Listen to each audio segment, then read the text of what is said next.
നമസ്കാരം. ആഗോള അയ്യപ്പ സംഗമത്തിൻ്റെ കണക്കുകൾ പുറത്തു വന്നിരിക്കുകയാണ്. ആകെ ഒരു പൊരുത്തക്കേടിൻ്റെ വാർത്തകളാണ് ഇന്ന് രാവിലെ മുതൽ വരുന്നത്. സനോജി, നമ്മൾ ആഗോള അയ്യപ്പ സംഗമ വേദിയിൽ നിന്ന് ചെയ്ത ഒരു വാർത്ത ഓർക്കുന്നുണ്ടല്ലോ. അതെ അതെ ആ വാർത്തയിൽ നമ്മൾ ഉയർത്തിയ പല ആശങ്കകളുണ്ട്. ആ ആശങ്കകൾ ഒന്നാണ് ഈ ചെലവുകൾ സംബന്ധിച്ച ധൂർത്ത്. നമ്മളവിടെ കണ്ട ധൂർത്ത് മാത്രമല്ല, അവിടെ 600-ൽ താഴെ പ്രതിനിധികളെ ഉള്ളൂ എന്ന ആ വാസ്തവമായ അവസ്ഥ.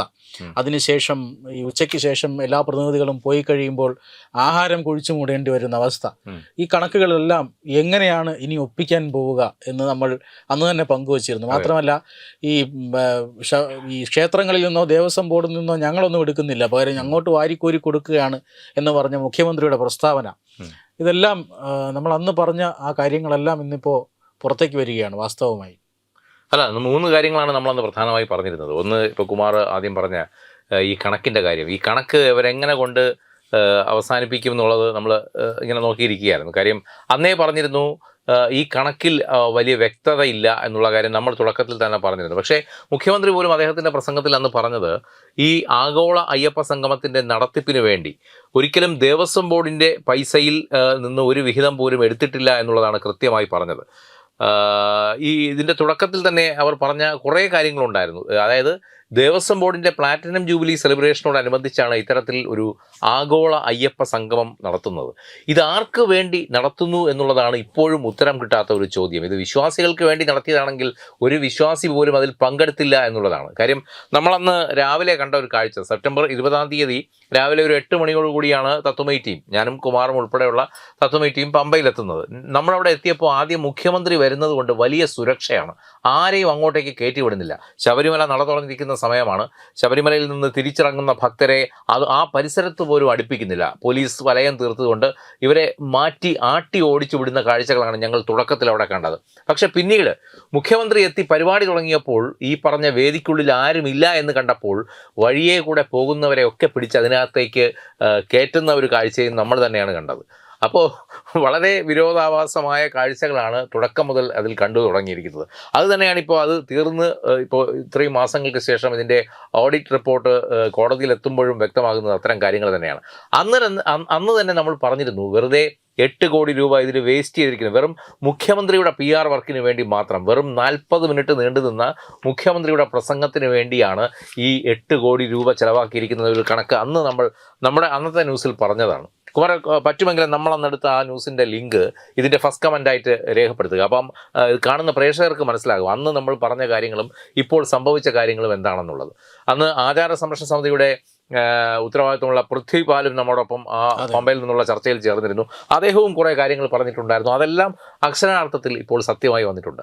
നമ്മളന്ന് രാവിലെ ആ വേദിയിൽ ചെന്ന് കയറുമ്പോൾ അവിടെ കാണുന്ന കാഴ്ച ഇഷാൻ ദേവിൻ്റെ നേതൃത്വത്തിൽ ഈ ഭക്തിഗാനമേളയാണോ എന്ന് ചോദിച്ചാൽ അങ്ങനെയല്ല, എന്നാൽ റാപ്പാണോ എന്ന് ചോദിച്ചാൽ അങ്ങനെയുമല്ല. ഇതെല്ലാം കൂടെ സമ്മിശ്രമായ രീതിയിലുള്ള ഒരു എന്ത് പറയാൻ ഒരു വല്ലാത്ത രീതിയിലുള്ള ഒരു സംഗീത കാഴ്ചയാണ് നമ്മളന്ന് അവിടെ കണ്ടത്, അല്ലേ? പക്ഷേ ഇപ്പോൾ കണക്കുകൾ വരുമ്പോൾ സൂചിപ്പിച്ചിരിക്കുന്നത് ഇപ്പോഴത്തെ ഏറ്റവും ട്രെൻഡിങ് ആയിട്ടുള്ള നന്ദഗോവിന്ദം ഭജൻസ്, അവരെ 8 ലക്ഷം രൂപ കൊടുത്ത് അവിടെ കൊണ്ടുവന്നു എന്നുള്ളതാണ് കണക്കിൽ സൂചിപ്പിച്ചിരിക്കുന്നത്. ഒന്നാമത്തെ കാര്യം, ഈ നന്ദഗോവിന്ദം ഭജൻസ് ഒന്നും 8 ലക്ഷം രൂപ വാങ്ങിച്ച് ഭജന നടത്തുന്ന ടീമല്ല.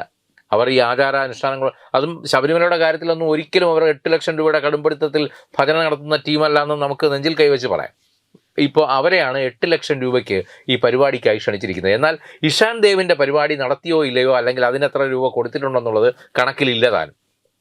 അപ്പോൾ ആകെ മൊത്തം ഒരു പുകമറ സൃഷ്ടിക്കുന്ന കണക്കാണ് ഇപ്പോൾ പുറത്തു വന്നിരിക്കുന്നത്. പിന്നെ നമ്മൾ അന്ന് അവിടെ കണ്ട കാഴ്ചകൾ, ഈ നേരത്തെ കുമാർ പറഞ്ഞതുപോലെ, ഒരുപക്ഷെ ഇത്രയും വൃത്തിയായി പമ്പ പരിസരം കണ്ട മറ്റൊരവസരമില്ല എന്ന് പറയാം. കാര്യം വേണമെങ്കിൽ പമ്പയെ ഈ രീതിയിലും ക്ലീൻ ചെയ്തെടുക്കാൻ. ഞങ്ങൾ അവിടുത്തെ ബാത്റൂമുകളിൽ ചെന്നപ്പോൾ കാണാൻ കഴിഞ്ഞത് ഇന്ന് വരെ കാണാത്ത രീതിയിൽ ബാത്റൂം ശുചീകരിച്ച് വളരെ വൃത്തിയാക്കി വളരെ നീറ്റാക്കി ഇട്ടിരിക്കുന്ന കാഴ്ചകളാണ്. അപ്പോൾ വേണമെങ്കിൽ പമ്പയെ ആ രീതിയിൽ എല്ലാ തീർത്ഥാടന കാലഘട്ടങ്ങളിലും കൊണ്ടുപോകാം.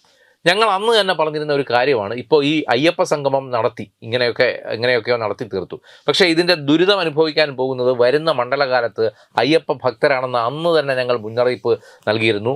അത് അക്ഷരാർത്ഥത്തിൽ ശരിയായ കാര്യം. ഈ മണ്ഡലകാലം തുടങ്ങിയത് പോരായ്മകളുടെയും ഇല്ലായ്മകളുടെയും ഒക്കെ വലിയ വാർത്തകളുമായിട്ടാണ്. അതായത് മണ്ഡലം തുടങ്ങിയ പകുതി സമയത്തോളം തന്നെ തീർത്ഥാടകർ വലിയ ദുരിതത്തിലായിരുന്നു. ഈ പറഞ്ഞ അയ്യപ്പ സംഗമം കഴിഞ്ഞപ്പോൾ പമ്പയിലെ ഈ പറഞ്ഞ ലാട്രിൻ സൗകര്യങ്ങളൊക്കെ താറുമാറായി, അവിടെ ശുചീകരണത്തിന് അവസരമില്ലാതെയായി, പൈപ്പ് ഈ ആവശ്യത്തിന് കുടിവെള്ളം ലഭ്യമില്ലാതെയായി. അങ്ങനെയുള്ള ഒട്ടനവധി പ്രശ്നങ്ങളോട് കൂടിയാണ് ഈ ഒരു മണ്ഡലകാലം ആരംഭിച്ചത്. പിന്നീട് എങ്ങനെയൊക്കെയോ ആരുടെയൊക്കെയോ ഇതുകൊണ്ട് എങ്ങനെയൊക്കെയോ ഈ മണ്ഡലകാലം അങ്ങ് കഴിഞ്ഞു പോയി. പക്ഷേ ഇപ്പോൾ ഈ ഓഡിറ്റ് റിപ്പോർട്ട് വരുമ്പോൾ 10 കോടി 98 ലക്ഷം രൂപയാണ്. ഈ 10 കോടി 98 ലക്ഷം രൂപ മുടക്കി പമ്പാ തീരത്ത് ഇങ്ങനെ ഒരു അയ്യപ്പ സംഗമം നടത്തിയിട്ട് ഇതിൽ ആർക്കാണ് ഇതിൻ്റെ പ്രയോജനം കിട്ടിയത് എന്നുള്ളതാണ് തത്വമായി ഇപ്പോൾ ഈ ഒരു സമയം ഉയർത്തുന്ന പ്രധാനപ്പെട്ട ചോദ്യം. ഒരു ഭക്തനെങ്കിലും ഇതുകൊണ്ടൊരു നേട്ടമുണ്ടോ? ഒരു ഭക്തനെങ്കിലും ഈ 10 കോടി 98 ലക്ഷം രൂപയുടെ ഒരു പ്രയോജനം ലഭിച്ചിട്ടുണ്ടോ എന്നുള്ളത് മുഖ്യമന്ത്രിയും ദേവസ്വം മന്ത്രിയും ഒപ്പം അന്നത്തെ Devaswom board president PS Prashanth. കാര്യം PS പ്രശാന്ത് മുഷ്ടി ചുരുട്ടിക്കൊണ്ട് ശരണം വിളിക്കുന്ന കാഴ്ചയൊക്കെ അന്ന് നമ്മൾ കണ്ടതാണ്, അല്ലേ? സ്വാമിയെ ശരണമയ്യപ്പ, എങ്ങനെയാണ് അദ്ദേഹം ആ വേദിയിൽ ശരണം, അതുപോലും വലിയ വിവാദമായിരുന്നു. അന്ന് എതിർക്കുന്നവർ ഈ പറയുന്ന പദ്ധതിയുടെ ഭാഗമായി വികസന പദ്ധതികൾ വരുമ്പോൾ എതിർപ്പൊക്കെ മാഞ്ഞു പോകുമെന്നാണ് പറഞ്ഞിരുന്നത്. അതെ. അത് മാത്രമല്ല, അന്ന് പറയാൻ ശ്രമിച്ചത് ഇത് ഭക്തർക്ക് വേണ്ടി, വിശ്വാസികൾക്ക് വേണ്ടി സംഘടിപ്പിച്ചു. പക്ഷെ ഒരു വിശ്വാസി പോലും അതിനകത്ത് ഉണ്ടായിരുന്നില്ല എന്നുള്ളതാണ് ഏറ്റവും ശ്രദ്ധേയമായ കാര്യം. വേദിയിൽ ഉണ്ടായിരുന്നവരൊക്കെയും പ്രഗത്ഭന്മാർ, മന്ത്രിമാർ, അല്ലെങ്കിൽ ആ തലത്തിലുള്ളവർ, ഉദ്യോഗസ്ഥ പ്രമാണികൾ, ഇവരൊക്കെ ആയിരുന്നു. ഒരു വിശ്വാസി സമൂഹം എന്ന് പറയുന്ന ഒരു വിഭാഗത്തെ പോലും നമുക്ക് ആ പന്തലിനുള്ളിൽ കാണാനായില്ല. ഈ കുറേ ദേവസ്വം ബോർഡ് സ്റ്റാഫുകളെയും ഊരാളുങ്കൽ സൊസൈറ്റിയിലെ കറുത്ത ടീഷർട്ട് ഇട്ട ഉദ്യോഗസ്ഥരെയും കൊണ്ട് നിറഞ്ഞ ഒരു വേദി മാത്രമാണ് ഞങ്ങൾക്കന്ന് അവിടെ ദൃശ്യമായത്. അല്ലാതെ മറിച്ച് ഈ വരുന്ന തീർത്ഥാടകരെ, അതുമാത്രമല്ല അവിടെ ഒരു ഒരു 8ഓളം സെമിനാറുകൾ നടന്നു, അല്ലേ? ആ ഒരു ദിവസം തന്നെ, ഒറ്റ ദിവസം തന്നെ. അതെല്ലാം ക്ലോസ് ഡോർ ചർച്ചയായിരുന്നു എന്നുള്ളതാണ് ഇതിലെ മറ്റൊരു അത്ഭുതപ്പെടുത്തുന്ന കാര്യം. ഈ ഭക്തരുടെ ക്ഷേമത്തിന് വേണ്ടിയാണെങ്കിൽ ഇതൊരു ഭക്തരുടെയും കൂടെ ഇൻപുട്സ് എടുത്തുകൊണ്ടുള്ള ഒരു ചോദ്യോത്തര രീതിയിലുള്ള ഒരു സെമിനാർ ആയിരിക്കണം അവിടെ നടക്കേണ്ടത്. പക്ഷെ അങ്ങനെയൊന്നുമല്ല. കുറേ വൈറ്റ് കോളർ ജോബ്സ് ഉള്ള, അതും നമ്മൾ അതിൻ്റെ തൊട്ട് മുമ്പുള്ള ദിവസങ്ങളിലൊക്കെ വാർത്തയാക്കിയിരുന്നു. ബുദ്ധിപൂർവ്വം ഇവരെ ഗവൺമെൻറ് സംവിധാനങ്ങളിൽ ഒന്നുമല്ല താമസിപ്പിച്ചിരുന്നത്. ഇവരെ പഞ്ചനക്ഷത്ര ഹോട്ടലുകളിൽ അവിടുത്തെ നോൺ വെജ് ഫുഡോടുകൂടിയാണ് ഇവരുടെ ആ തലേ ദിവസമുള്ള അക്കോമഡേഷനൊക്കെ അറേഞ്ച് ചെയ്തിരുന്നത്. അതെല്ലാം കഴിഞ്ഞിട്ടാണ് പമ്പ പോലുള്ള വിശുദ്ധമായ ശബരിമലയുടെ പാതുകമായിട്ടുള്ള പമ്പയിലേക്ക് ഇവർ ഈ ഒരു പരിപാടിക്ക് വരുന്നത്. അവിടെ എന്താണ് ചർച്ചകൾ നടന്നതെന്നുള്ളത് ഇതുവരെയും ആർക്കും അറിഞ്ഞുകൂടാ എന്നുള്ളതാണ് സത്യം. കാര്യം ഈ അയ്യപ്പ സംഗമം കഴിഞ്ഞിട്ടിപ്പോൾ മാസം 6 ആവുന്നു. പക്ഷെ ഇതുവരെയും അന്ന് നടന്ന ചർച്ചകളുടെ ഒരു വിശദാംശങ്ങൾ എന്താണെന്ന് സർക്കാർ ഇതുവരെയും പുറത്തുവിടാൻ തയ്യാറായിട്ടില്ല. അന്ന് ഭക്തർക്ക് വിശദാംശങ്ങൾ നമ്മൾ തേടിപ്പോകേണ്ടതില്ല. കാരണം ഒരു 10 മണിയോടുകൂടിയാണ് ഈ പരിപാടി ആരംഭിക്കുന്നത്. 11 മണിയോടുകൂടി ആരംഭിക്കുന്നു ആദ്യത്തെ സെഷൻ, ഉദ്ഘാടന സെഷൻ. മുഖ്യമന്ത്രിയുടെ പ്രസംഗവും എല്ലാവരുടെ പ്രസംഗവും കഴിഞ്ഞപ്പോൾ സമയം 1-1:30 അടുത്തു. അതിനുശേഷം പിന്നെ സദ്യ വിളമ്പുന്നു. സദ്യ കഴിച്ചിട്ട് ഈ വന്ന പ്രതിനിധികളിൽ ഭൂരിഭാഗവും സ്ഥലം വിട്ടു. ഈ 11 മണി മുതൽ 1:30 മണി മുതൽ 3 മണി വരെ നടന്ന 8 സെമിനാറിലും മറ്റോ എന്ത് ചർച്ചയാണ് അതിനകത്ത് വരേണ്ടത്, എന്ത് വിശദാംശങ്ങളാണ് അതിനകത്ത്? അത് മാത്രമല്ല കുമാറെ, അന്ന് ഈ പമ്പയുടെ തീരത്ത് കുഴികുത്തി മുടേണ്ടി വന്ന ഭക്ഷണ പദാർത്ഥങ്ങൾ, അത് തന്നെ ഇവർ ഈ മറ്റ് സ്റ്റേറ്റുകളിൽ നിന്ന് ആളുകൾ വരുമെന്നുള്ള പ്രതീക്ഷയിൽ ആന്ധ്രാക്കാർക്ക് വേണ്ടി അവരുടെ വിഭവങ്ങൾ, തമിഴ്നാടുകാർക്ക് വേണ്ടി അവരുടെ വിഭവങ്ങൾ, കർണാടകക്കാർക്ക് വേണ്ടി അവരുടേതായ രീതിയിലുള്ള വിഭവങ്ങളൊക്കെ കരുതിയിരുന്നു. ഇതൊക്കെ കുഴിച്ചുമൂടേണ്ടി വന്നു എന്നുള്ളതാണ്. അപ്പോൾ ഈ 10 കോടി 98 ലക്ഷം രൂപ, സാധാരണഗതിയിൽ നമുക്കറിയാം ഒരു ഇവൻറ്റ് നാട്ടിൽ നടത്തണമെങ്കിൽ, നല്ല രീതിയിൽ ഒരു അമ്പലത്തിലെ ഉത്സവം നടത്തണമെങ്കിൽ പോലും വളരെ ഓർഗനൈസ്ഡ് ആയിട്ട് ചെയ്യാൻ ഇത്രയൊന്നും വേണ്ട, ഇല്ലേ? അപ്പോൾ എന്തിനാണ് ഒറ്റ ദിവസത്തെ ഈ ചുരുങ്ങിയ ചില കാര്യങ്ങൾക്ക് വേണ്ടി ഇത്രയും ധൂർത്ത് കാണിച്ചത് എന്നുള്ളത് സർക്കാരിന് ഉത്തരം പറയാതെ പോകാൻ പറ്റില്ല. കാര്യം ഒരു വെട്ടിപ്പിന് വേണ്ടിയിട്ട് മാത്രം ഉണ്ടാക്കിയെടുത്ത പരിപാടിയാണ് എന്നുള്ളതിന് വേറെ തെളിവൊന്നും വേണ്ട. കാരണം നമ്മളന്നൊരു പ്രതിനിധിയുമായി സംസാരിച്ചത് സനോജി ഓർക്കുന്നുണ്ടോ എന്നറിയില്ല. കാരണം അദ്ദേഹം ഒരു ആന്ധ്ര സ്വദേശിയായിരുന്നു. നമ്മൾ അദ്ദേഹത്തോട് ഇത് എങ്ങനെയാണ് ഈ പരിപാടിയെക്കുറിച്ച് അറിഞ്ഞത് എന്ന് ചോദിച്ചു. അദ്ദേഹം പറഞ്ഞത്, ഞാനൊരു ദിവസം എൻ്റെ മെയിൽ തുറന്നു നോക്കുമ്പോൾ ഇങ്ങനെ ഒരു പരിപാടിയെക്കുറിച്ചുള്ള ഇൻവിറ്റേഷൻ എനിക്ക് വന്നിരിക്കുന്നു, ഞാൻ അതിനകത്ത് പ്രതിനിധിയാണ് എന്ന് മനസ്സിലാകുന്നു. ഇത്രയധികം ഫെസിലിറ്റീസ് കിട്ടുന്നു, റൂം കിട്ടുന്നു, ഭക്ഷണം കിട്ടുന്നു, ദർശനം കിട്ടുന്നു. അപ്പോൾ എനിക്ക് വരാതിരിക്കാൻ കഴിഞ്ഞില്ല, ഞാൻ വന്നു. അല്ലാതെ അതിനകത്ത് എന്ത് വികസനം അല്ല, ഇത് ശരിക്കും സർക്കാർ പറയാൻ ശ്രമിച്ചത്, അല്ലെങ്കിൽ ബാക്കിയുള്ളവരെ പറഞ്ഞ് മനസ്സിലാക്കാൻ ശ്രമിച്ചത്, അവർ ഒരു പാനൽ ഉണ്ടാക്കി ക്ഷണിക്കപ്പെട്ട അതിഥികളെ, അതായത് ശബരിമലയുടെ വികസനത്തിന് വേണ്ടി നിൽക്കാൻ കെൽപ്പുള്ള ആളുകളെ ഇതിലേക്ക് ക്ഷണിക്കുന്നു, അവരെ ഇതിൽ പങ്കെടുപ്പിക്കുന്നു. അങ്ങനെ ആയിരുന്നില്ല. വെർച്വൽ ക്യൂ വഴി ശബരിമലയിൽ സ്ഥിരമെത്തുന്ന ഭക്തർ, അല്ലെങ്കിൽ വെർച്വൽ ക്യൂ വഴി സ്ഥിരമായി ശബരിമലയിൽ വഴിപാടുകൾ ചെയ്യുന്ന വ്യക്തികൾ, ഇവരുടെയൊക്കെ ഡേറ്റ കളക്ട് ചെയ്തുകൊണ്ട് അവർക്കാണ് ഈ മെയിൽ ചെന്നിരിക്കുന്നത്. ഇത് പറയാൻ കാര്യം, അന്ന് പൃഥ്വിപാൽ തന്നെ നമ്മളോട് പറഞ്ഞിരുന്നു, ആചാര സംരക്ഷണ സമിതിയുടെ പൃഥ്വിപാൽ തന്നെ പറഞ്ഞ കാര്യം, അദ്ദേഹം എല്ലാ മാസപൂജയ്ക്കും മുടങ്ങാതെ ശബരിമലയിൽ എത്തുന്ന ആളാണ്. അങ്ങനെ ഒരു ഫ്രീക്വന്റ് വിസിറ്റർ ആയതുകൊണ്ട് തന്നെ അദ്ദേഹത്തിന് ലഭിച്ചിരുന്നു മെയിൽ. ഇത് മെയിൽ തുറന്നു നോക്കുന്നവർ വരും, ഇല്ലാത്ത പ്രതിനിധികൾ വരില്ല. അവരെ പ്രതീക്ഷിച്ചിരുന്നു. മെയിൽ തുറക്കാത്ത ആൾക്കാരെയും പ്രതീക്ഷിച്ചാണ് കോടിക്കണക്കിന് രൂപയുടെ ഭക്ഷണം ഉണ്ടാക്കി സർക്കാർ ഇവിടെ കാത്തിരുന്നത് എന്നുള്ളതാണ്. അതിന്റെ തൊട്ടടുത്ത ദിവസം ഇതിന്റെ ദൃശ്യങ്ങളൊക്കെ വന്നിരുന്നു. ഈ ഭക്ഷണങ്ങൾ കുഴിച്ചു മൂടുന്നതിന്റെയും ID കാർഡുകൾ, അതും എത്രയോ കണക്കിന് ഓരോ കളറിൽ, ഓരോ ടാഗിന്റെ കളറിൽ വരെ അടിച്ച ID കാർഡുകൾ, ഒഫീഷ്യൽ ആയിട്ടുള്ളത്, ഡെലിഗേറ്റ് പാസ്, അങ്ങനെയൊക്കെ പറഞ്ഞ നിരവധി കാറ്റഗറിയിലുള്ള ID കാർഡുകളെല്ലാം അവസാനം ഈ പമ്പയുടെ തീരത്ത് കൊണ്ട് ഡിസ്പോസ് ചെയ്യുന്ന കാഴ്ച. ശരിക്കും ആ ഒരു 10,98,00,000 രൂപ ഉണ്ടായിരുന്നെങ്കിൽ ഈ തീർത്ഥാടന കാലഘട്ടം എന്ത് ഭംഗിയായിട്ട് കൊണ്ടുപോകാമായിരുന്നു. ഭക്തർക്കുള്ള അടിസ്ഥാന സൗകര്യം, ശബരിമലയിൽ വരുന്ന ഭക്തർ ആവശ്യപ്പെടുന്നത് രാജകീയമായ സൗകര്യങ്ങളൊന്നുമല്ല. അവർക്ക് സുഖമായി ഭഗവാനെ ഒരു നേരം ദർശിക്കണം. ഈ പറഞ്ഞതുപോലെ അവരുടെ അടിസ്ഥാന സൗകര്യങ്ങൾ, അവർക്ക് ഒരു ദിവസം അവിടെ വിരിവച്ചുറങ്ങാനുള്ള അവസരം, ഒപ്പം നെയ്യഭിഷേകം നടത്താനുള്ള അവസരം, ഇത്രയേ അവർക്ക് വേണ്ടുള്ളൂ. ഇതിനു വേണ്ടി ഈ അവർക്ക് ചെയ്യാവുന്ന കാര്യങ്ങളൊന്നും ചെയ്യാതെ ഈ ഒരു ആർഭാടം കാണിച്ചുകൊണ്ട് സർക്കാരിൻ്റെ PR വർക്ക്, മുഖ്യമന്ത്രിയുടെ PR വർക്ക് നടത്താൻ വേണ്ടി വെറും 40 മിനിറ്റോളം നീണ്ടുനിന്ന മുഖ്യമന്ത്രിയുടെ പ്രസംഗത്തിന് വേണ്ടിയാണ് ഈ 10,98,00,000 രൂപ ചിലവഴിച്ചത്. അതും അതിലെ ഒരു ഭാഗം ഭക്തർ വിശ്വാസത്തിൻ്റെ പേരിൽ കാണിക്കയായി അർപ്പിച്ച എമൗണ്ട് എടുത്തിട്ടാണെന്ന് പറയുമ്പോൾ ഇതെങ്ങനെയാണ് നമ്മുടെ ഹൈന്ദവ സമൂഹത്തിന് ക്ഷമിക്കാനും പൊറുക്കാനും പറ്റുക എന്നുള്ളതാണ് ഇപ്പോൾ ഉയർന്ന ഒരു ചോദ്യം. അത് മുഖ്യമന്ത്രി പറഞ്ഞത് എന്താണ്, അയ്യപ്പ സംസ്കാരത്തെ ഇരട്ടിപ്പിക്കുന്ന കാര്യമൊന്നുമല്ല. ഹിന്ദുക്കളോട് അദ്ദേഹം പറയാൻ ശ്രമിച്ചത് ഞങ്ങൾ തരുന്ന, ഞങ്ങളുടെ ഔദാര്യം കൊണ്ട് മാത്രമാണ് നിങ്ങളുടെ ക്ഷേത്രങ്ങൾ ഓടുന്നത്, അല്ലാതെ നിങ്ങൾ കാണിക്കയിടുന്ന പണം കൊണ്ടല്ല എന്ന് പച്ചക്കള്ളം മയക്ക് കെട്ടി പറയാൻ വേണ്ടി മാത്രമാണ് മുഖ്യമന്ത്രി ആ സമയം വിനിയോഗിച്ചത്. അല്ല, അന്ന് ഈ ഭക്തരുടെ പൈസ ഇതിൽ എടുക്കില്ല, ദേവസ്വം ബോർഡിന്റെ സർപ്ലസ് ഫണ്ടിൽ നിന്നല്ല, ഇതിനുവേണ്ടി സ്പോൺസർമാരെ കണ്ടെത്തുമെന്ന് ഒരേപോലെ പറഞ്ഞ 2 പേരാണ് PS പ്രശാന്തും ദേവസ്വം ബോർഡിന്റെ മന്ത്രിയായ വാസവനും. പക്ഷെ വാസവൻ ഇന്ന് പറഞ്ഞ പ്രസ്താവന എന്താണ്? ഇത് ദേവസ്വം ബോർഡാണ് മറുപടി പറയേണ്ടത്, സർക്കാരല്ല എന്നുള്ളതാണ്. അപ്പോൾ എങ്ങനെയാണ് ഒരു 6 മാസത്തിനിപ്പുറം സർക്കാരും ദേവസ്വം ബോർഡ് 2 തട്ടിലേക്കാകുന്നത്? അന്ന് പറഞ്ഞു സർക്കാരിൻ്റെ ഔദാര്യം കൊണ്ടാണ് ദേവസ്വം ബോർഡ് ഓടുന്നതെന്ന്. ഇന്ന് അതേ മന്ത്രി, ആ വകുപ്പ് മന്ത്രി, ഉത്തരവാദിത്തപ്പെട്ട ഇതിന് പറയേണ്ട മന്ത്രി തന്നെ പറയുന്നു ഇതിന് ഉത്തരം പറയേണ്ടത് ഞാനല്ല, ദേവസ്വം ബോർഡാണ്, ദേവസ്വം ബോർഡിൻ്റെ കാര്യങ്ങൾക്ക് ഉത്തരം പറയേണ്ടത് മന്ത്രിയല്ല, സർക്കാരല്ല എന്നുള്ള രീതിയിലാണ് പറയുന്നത്. ഇതെങ്ങനെയാണ് സാധാരണ ജനങ്ങൾക്ക് ഉൾക്കൊള്ളാനാകുക എന്നുള്ളതും ഒരു ചോദ്യമായി മാറുകയാണ്. മാത്രമല്ല ഈ ഇവരുദ്ദേശിച്ചത് ശരിക്കും അല്ല കുമാർ, എൻ്റെ ഒരു കാര്യം ചോദിച്ചോട്ടെ, ഇവരാരെങ്കിലും ഒരു സ്പോൺസറെ സമീപിച്ചിരുന്നോ? ഏതെങ്കിലും രീതിയിൽ ആരെങ്കിലും കാണാൻ സമീപിച്ചിരുന്നോ?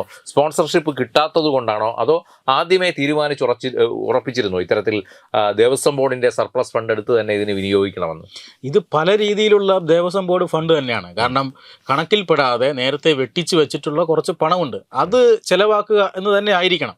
സ്പോൺസർമാർ അതിനനുസരിച്ച് പിന്നീട് അവസാനം ഹൈക്കോടതി ഈ കണക്കാരെയും ബോധിപ്പിക്കണ്ടല്ലോ ദേവസ്വം ബോർഡിനെ സംബന്ധിച്ചിടത്തോളം.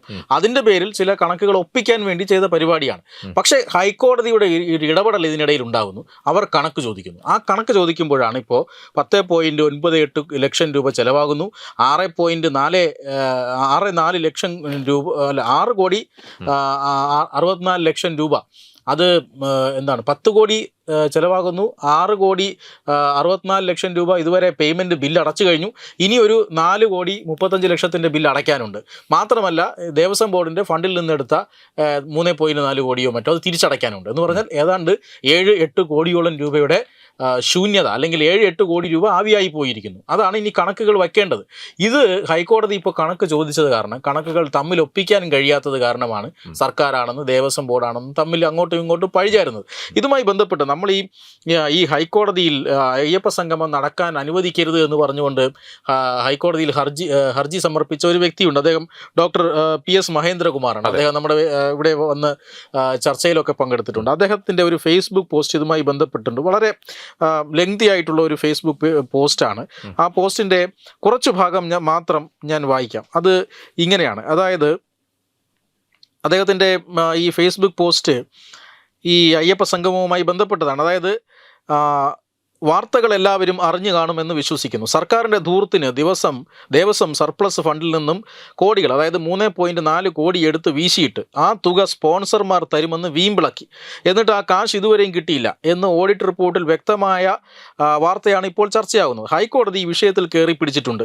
ഈ വിഷയത്തിൽ തങ്ങളുടെ ഉത്തരവ് ലംഘിച്ചതിൽ കോടതിക്ക് എന്തെങ്കിലും അമർഷം ഉണ്ടാകുന്ന പക്ഷം അയ്യപ്പ സംഗമം അനുവദിച്ചുകൊണ്ടുള്ള ഉത്തരവിൽ തങ്ങൾക്ക് ശരിക്കും അമളിയാണ് പറ്റിയത് എന്ന് ബോധ്യമുണ്ടാകുന്ന പക്ഷം ആത്മാഭിമാന ബോധത്തിൻ്റെ റിപ്പോർട്ടിന്റെ അടിസ്ഥാനത്തിൽ ഹൈക്കോടതി ഈ വിഷയത്തിൽ കുറച്ചധികം കടുപ്പിക്കാൻ സാധ്യതയുണ്ടെന്ന് സർക്കാർ കണക്ക് കൂട്ടുന്നു. ഈ വിഷയത്തിലെ സർക്കാരിന്റെ ഇപ്പോഴത്തെ അവസ്ഥ നിങ്ങളിൽ എത്ര പേർക്ക് അറിയാമെന്ന് എനിക്കറിയില്ല. ബഹുമാനപ്പെട്ട ഹൈക്കോടതിയെ ബോധിപ്പിക്കുന്നതിന് വേണ്ടി സ്പോൺസർമാരെ എത്രയും വേഗം കണ്ടെത്തി പണപ്പിരിവ് നടത്തിയാണ് തങ്ങൾ പരിപാടി നടത്തിയതെന്ന് കാണിക്കാൻ വെപ്രാളപ്പെടുകയാണ് സർക്കാർ. പിച്ച ചട്ടിയെടുത്ത് ഈ സർക്കാർ ഇപ്പോൾ തെണ്ടുകയാണ്. അങ്ങനെ ഒരു കാഴ്ചയെ പറ്റിയാണ് അണിയറയിൽ കേൾക്കാൻ സാധിക്കുന്നത്. അതായത് ഈ വയർ ഇറുക്കി ഉണ്ടാക്കിയ കാശുമെടുത്ത് ധർമ്മസംരക്ഷണത്തിന് പുറപ്പെട്ടു എന്ന് അദ്ദേഹം നേരത്തെ പറയുന്നുണ്ട്. ഈ ഓരോ രൂപയ്ക്കും അയ്യപ്പൻ്റെ കയ്യിൽ കണക്കുണ്ട്. തെണ്ടും പ്രകൃതി ഈ സർക്കാരിനെ കൊണ്ട് ഇനിയും കുത്തുവാള എടുപ്പിക്കും. രാജ്യത്തെ ഒരു പ്രമുഖ ബിസിനസ് ഭീമനെ കൊണ്ട് 2 കോടി രൂപ സംഭാവന ചെയ്യിപ്പിക്കാനുള്ള ശ്രമം തകൃതിയായി ഇപ്പോൾ നടക്കുകയാണ്. അവരെ സമീപിച്ചു കഴിഞ്ഞുവെന്നാണ് മനസ്സിലാക്കുന്നത്. ഏറ്റവും രസകരമായ വിഷയം എന്തെന്നാൽ ഇടതുപക്ഷം നാഴികയ്ക്ക് 100 വട്ടം ബൂർഷ്വാ മേലങ്കി ചാർത്തിക്കൊണ്ട് തെറി വിളിക്കുന്ന ഒരു ബിസിനസ് സാമ്രാജ്യത്തെ തന്നെയാണ് അവർ സമീപിച്ചിരിക്കുന്നത്. എന്ന് പറഞ്ഞാൽ ബിസിനസ് സാമ്രാജ്യം തീർച്ചയായും ആത്മാഭിമാനം പണയം വെച്ചുകൊണ്ട് ഇപ്പോൾ തെണ്ടാൻ ഇറങ്ങിക്കുകയാണ്. അപ്പോൾ നമുക്ക് പിണറായി വിജയന് പെട്ടെന്ന് അക്സസ് ചെയ്യാൻ കഴിവുള്ള എൻ്റെ അഭിപ്രായത്തിൽ 2 ബിസിനസ് വരുന്നുള്ളൂ. ഒന്ന് ഒരു പ്രവാസി വ്യവസായിയുടേതാണ്. ഒരു പക്ഷേ ആ വ്യവസായിയെ ബൂർഷ്വ എന്ന് ഇവരാരും വിളിക്കാറില്ല. അത് ബൂർഷ്വ ലിസ്റ്റ് നിന്ന് എക്സ്ക്ലൂഡഡ് ആണ്. ഷോറൂം ഒക്കെ ഉദ്ഘാടനം ചെയ്യാനൊക്കെ എത്തുന്നത് മുഖ്യമന്ത്രിയാണ്. ഒരിക്കലും അദ്ദേഹത്തെ ബൂർഷ്വ എന്ന് വിളിക്കാൻ സാധ്യതയില്ല. എനിക്ക് തോന്നുന്നത് പിണറായിക്ക് പെട്ടെന്ന് ഇങ്ങനെ പോയി 2 കോടി രൂപ ചോദിക്കാനൊക്കെ കഴിയുമെന്ന് തോന്നുന്നത് ഇപ്പോൾ തിരുവനന്തപുരത്ത് ഒരു തുറമുഖം വികസിപ്പിച്ചിട്ടുള്ള ആ ബൂർഷ മുതലാളിയെ തന്നെ ആയിരിക്കും. അങ്ങനെ ആയിരിക്കാനുള്ള സാധ്യതയാണ് നമ്മൾ കാണുന്നത്. എന്തായാലും ഇപ്പോൾ ഒപ്പിച്ച് കാണിക്കേണ്ട കണക്ക് 1000-ൻ്റെയോ 1,00,000-ൻ്റെയോ ഒന്നുമല്ല, കോടികളുടെ കണക്കാണ്. ഇതിൽ തന്നെ വലിയ ഒരു ഭാഗം അത് ശബരിമലയെ സ്നേഹിക്കുന്ന അല്ലെങ്കിൽ ശബരിമലയിൽ വിശ്വാസം അർപ്പിക്കുന്ന ഭക്തജനങ്ങളൊക്കെ അറിയേണ്ട ഒരു കാര്യമാണ്. നിങ്ങൾ വിശ്വാസത്തിൻ്റെ പുറത്ത് നിങ്ങൾ ആരാധിക്കുന്ന അല്ലെങ്കിൽ നിങ്ങൾ മനസ്സിൽ പ്രതിഷ്ഠിച്ചിട്ടുള്ള അയ്യപ്പൻ എന്നൊരു മൂർത്തിക്ക് വേണ്ടി വിശ്വാസത്തിൻ്റെ പേരിൽ നിങ്ങൾ അവിടെ അർപ്പിച്ച കാണിക്ക പൈസ എടുത്തിട്ടാണ് സർക്കാർ, ഇടതുപക്ഷ സർക്കാർ, പിണറായി വിജയൻ നേതൃത്വം നൽകുന്ന ഇടതുപക്ഷ സർക്കാർ ഈ കഴിഞ്ഞ സെപ്റ്റംബർ 20-ന് പമ്പയുടെ തീരത്ത്, വിശുദ്ധമായ പമ്പാ തീരത്ത് ഇത്തരത്തിൽ ഒരു സർക്കാരിൻ്റെ PR വർക്ക് നടത്തിയെന്ന് പറയുമ്പോൾ അത് എത്ര ഗൗരവമുള്ള കാര്യമാണെന്ന് നിങ്ങൾ ഓരോരുത്തരും ചിന്തിക്കേണ്ട ഒരു സമയം കൂടിയാണിത്. ഇത് അത്ര പെട്ടെന്ന് മൗനം പാലിച്ചോ അല്ലെങ്കിൽ ഇത് കണ്ടില്ലെന്ന് നടിക്കാനോ ബാക്കി ആർക്ക് കഴിഞ്ഞാലും തത്വമയി പോലുള്ളൊരു മാധ്യമത്തിന് കഴിയില്ല എന്ന് ഈ സമയം ഞങ്ങൾ പറയുകയാണ്. കാര്യം അന്നും നമ്മൾ പറഞ്ഞിരുന്നു ഇതിൻ്റെ നടത്തിപ്പുമായി ബന്ധപ്പെട്ട് ഇത് അങ്ങനെ വളരെ പോസിറ്റീവ് രീതിയിലുള്ള ഒരു ചർച്ചയായിരുന്നെങ്കിൽ ഇവർ ആദ്യം തന്നെ ഇതിൽ ഉൾപ്പെടുത്തേണ്ട കുറേ ആൾക്കാരുണ്ടായിരുന്നു. അവരെ ആരെയും ഇതിൽ ഉൾപ്പെടുത്തിയില്ല എന്നുള്ളത് മാത്രമല്ല, ഇപ്പോൾ ഒരു മാസം ആകുന്നില്ല നമ്മളെ കുംഭമേള അവിടെ സംഘടിപ്പിച്ചിട്ട് ഈ പറഞ്ഞ മുന്നൊരുക്കങ്ങളൊന്നും ഇല്ലായിരുന്നല്ലോ. ഈ പറഞ്ഞ ഒരു ഒരുക്കങ്ങളും അതിനില്ലായിരുന്നല്ലോ. ശീതീകരിച്ച ടെൻറ്റില്ല. അവിടെ ആൾ വന്നില്ലേ? അവിടെ വിശ്വാസി സമൂഹം ഒഴുകിയെത്തിയില്ലേ? അവസാനത്തെ ദിവസം മാത്രം അത്രയും ചെറിയ തിരുനാവായവരുള്ള ഒരു ചെറിയ ഗ്രാമത്തിൽ നിളാ തീരത്ത് 1,00,000-ൽ പരം ആളുകൾ ഒത്തുകൂടി എന്ന് പറഞ്ഞാൽ, അപ്പോൾ ഈ നടന്നതും അതും തമ്മിൽ നമ്മളൊന്ന് കമ്പയർ ചെയ്യുകയാണെങ്കിൽ ഇത് ശുദ്ധ ആവാസതലമല്ലേ അവിടെ അവർ കാണിച്ചത്. അപ്പോൾ അതുകൊണ്ട് ഇത് ഇനിയെങ്കിലും ഭക്തർ തിരിച്ചറിയണം. ഈ കപട നാടകങ്ങൾ ഇത് ആർക്ക് വേണ്ടിയാണ്? ഭക്തർക്ക് വേണ്ടിയാണെങ്കിൽ ഭക്തർക്ക് വേണ്ടി അല്ല ഇത് നടന്നത്. അപ്പോൾ പിന്നെ ആ വ്യക്തിഗതമായ ചില താല്പര്യങ്ങൾ നടത്തിയെടുക്കുക, ചിലരുടെ ചില ലക്ഷ്യങ്ങൾ നടത്തിയെടുക്കുക, ഇതിന് പിന്നിൽ മാത്രമല്ല ഇതിലെ ഏറ്റവും വലിയ രാജകള്ളൻ എന്ന് ഞാൻ പറയുന്നത് PS പ്രശാന്താണ്. കാര്യം അദ്ദേഹത്തിന് പല മുഖങ്ങളുണ്ടായിരുന്നു. അത് ആ മുഖങ്ങൾ ഓരോന്നായിട്ട് അയ്യപ്പൻ തന്നെ അഴിച്ച് മാറ്റി കൊടുത്തു. കാര്യം ഇതിൻ്റെ മറവിലാണ്, ഇതിന് തൊട്ട് മുന്നോടിയായിട്ടാണ് അദ്ദേഹം ഈ വിഗ്രഹങ്ങൾ ശബരിമലയിൽ നിന്നും ദ്വാരപാലകന്മാരുടെ വിഗ്രഹങ്ങൾ സ്മാർട്ട് ക്രിയേഷൻസിലേക്ക് കൊണ്ടുപോകുക. അന്ന് തുടങ്ങി അദ്ദേഹത്തിൻ്റെ കഷ്ടകാലം. അവിടുന്ന് ഇങ്ങോട്ട് പിന്നീട് തിരിച്ചടികളുടെ വലിയൊരു ഘോഷയാത്രയാണ്. ഇതിനും ദേവസ്വം ബോർഡ് മുഖ്യമന്ത്രി മറുപടി പറയണം, വാസവൻ മറുപടി പറയണം, ഒപ്പം നിന്ന് മറുപടി പറയേണ്ട ഉത്തരവാദിത്തമുള്ള ഒരാൾ PS പ്രശാന്ത് തന്നെയാണ്. മാധ്യമങ്ങളെയൊക്കെ വെല്ലുവിളിച്ചുകൊണ്ടെന്ന് അദ്ദേഹം വാദോരാതെ ചില പ്രഖ്യാപനങ്ങൾ നടത്തിയിരുന്നു. ഇത് മാധ്യമങ്ങൾ ഇതിനെ അട്ടിമറിക്കാൻ ശ്രമിക്കുകയാണ്. ശബരിമലയിൽ നല്ല കാര്യങ്ങൾ ചെയ്യുമ്പോൾ നല്ലതെന്ന് ഞങ്ങൾ പറഞ്ഞിട്ടുണ്ട്. പക്ഷേ ഇത്തരത്തിലുള്ള നാടകങ്ങൾ, പൊറോട്ട നാടകങ്ങൾ കാണിക്കുമ്പോൾ അതിനെതിരെ പല്ലും നഖവും ഉപയോഗിച്ച് ശക്തമായി എതിർക്കുക തന്നെ ചെയ്യും. അത് ഇനി ഏതു മാധ്യമങ്ങൾ അത് കണ്ടില്ലെന്ന് നടിച്ചാലും ഞങ്ങൾ അതിനെതിരെ ശക്തമായി പ്രതികരിക്കും. നമസ്കാരം.